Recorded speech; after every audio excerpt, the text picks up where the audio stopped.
Alguns mecanismos, outros que são discutidos nessa revisão, contemplam, e claro, o desfecho aqui mais citado e talvez mais citado na literatura, quando nos referimos às manobras de automassagens, talvez o desfecho mais citado seja o aumento agudo de amplitude de movimento.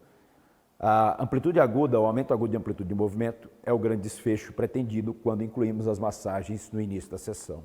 Há um efeito global também discutido, e aí alteração do sistema nervoso parasimpático em decorrência da aplicação das massagens, algo que é argumentado para justificar, por exemplo, o fato de massagear um membro inferior, tríceps sural, membro inferior direito, imaginemos, e obter aumento agudo de amplitude de movimento na flexão de tornozelo do membro inferior contralateral.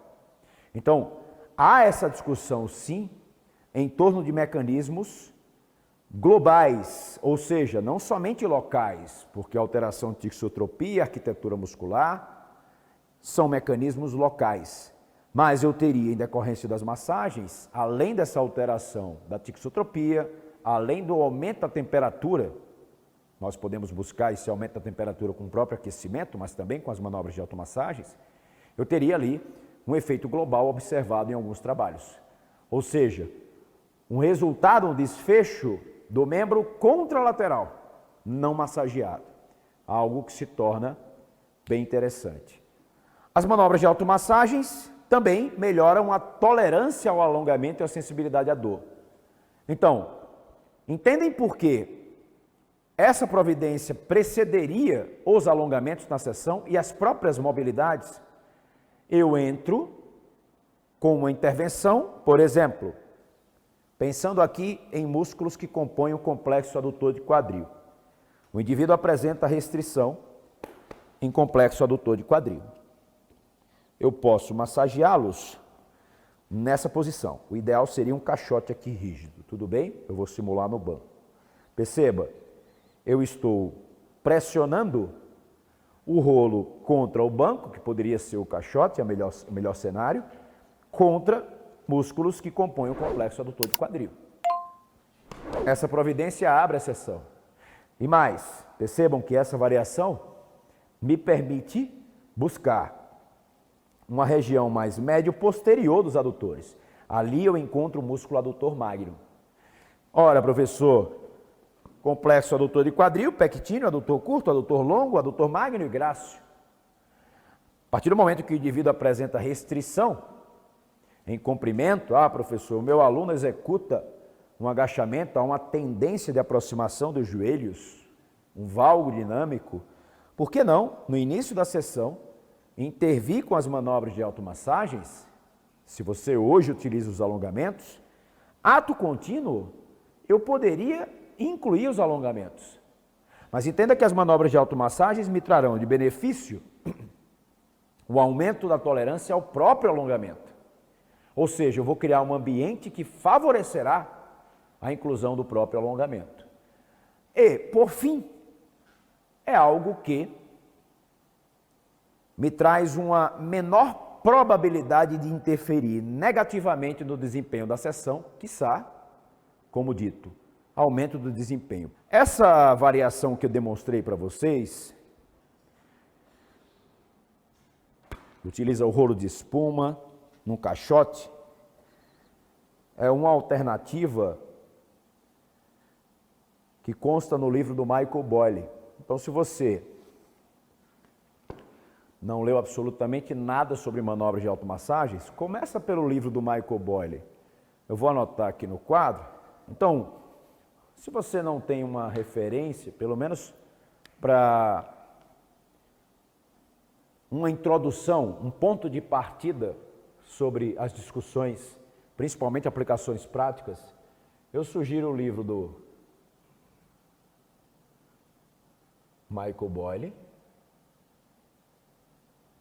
Avanços no treinamento funcional.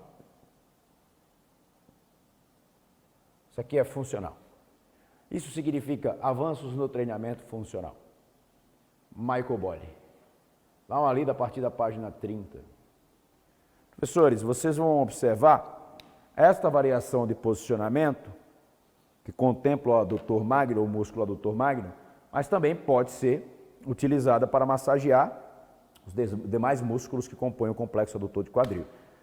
Um outro posicionamento que nós adotamos é este, decúbito ventral no solo. Porém, algumas alunas, principalmente, relataram constrangimento ao assumir esta posição e essa reação precisa ser respeitada por nós, sim? Então, esta é uma variação que pode ser adotada para massagear músculos que compõem o complexo adutor de quadril, mas perceba que a mesma pressão que gero nessa região medial da coxa, posso também buscar utilizando o banco ou o caixote. O banco é menos interessante. Ok. Nessa sessão, ora, e até dando continuidade, se fosse estender o raciocínio, eu poderia iniciar com as abduções de quadril, utilizando, por exemplo, elástico. Sim ou não?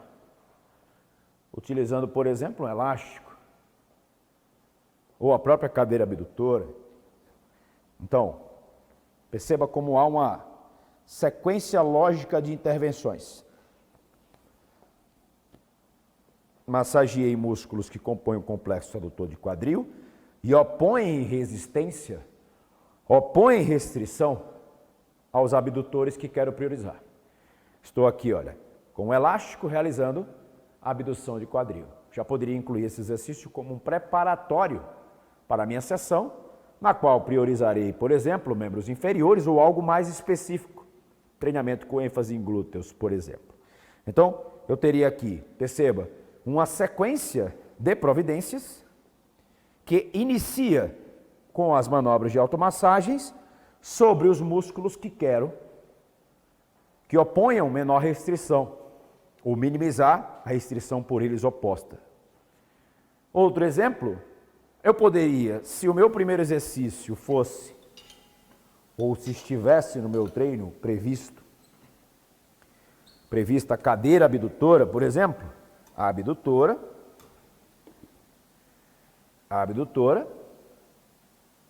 eu poderia massagear o complexo adutor de quadril e utilizar a própria cadeira adutora,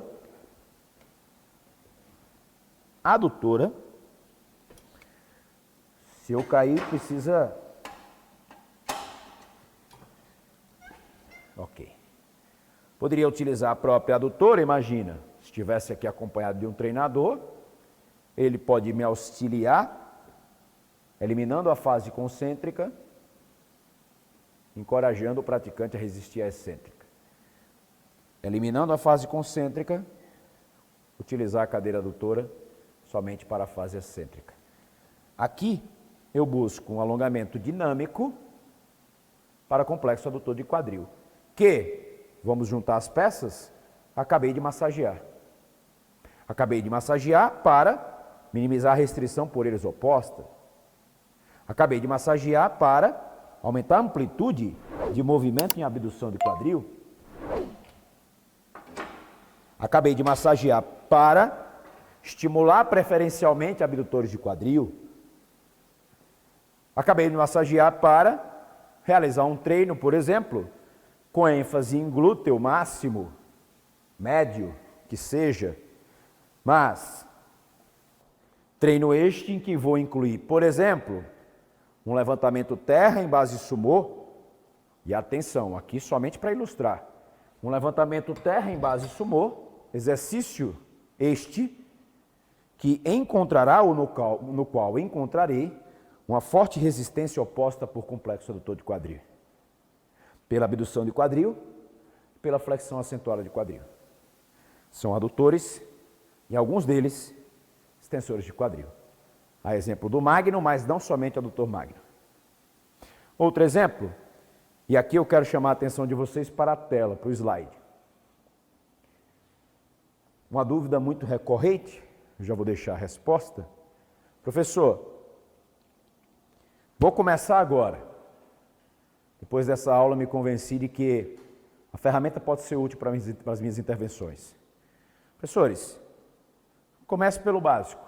Uma bolinha de lacrosse, um rolo de espuma como este, maciço. Talvez este seja o mais barato que nós encontramos no mercado. Essas duas ferramentas podem ser levadas às suas prescrições, às suas intervenções, e incluídas gradativamente. Não vai começar de vez, por exemplo, aprendi aqui a massagear latíssimo do dorso, aprendi a massagear complexo adutor de quadril, quadríceps. A partir de amanhã, desde o aluno das 5 até o das 10, eu aplicarei essa mesma sequência. Não é bem assim. Mas eu diria que o kit básico é composto por uma bolinha de lacrosse e um rolo de espuma.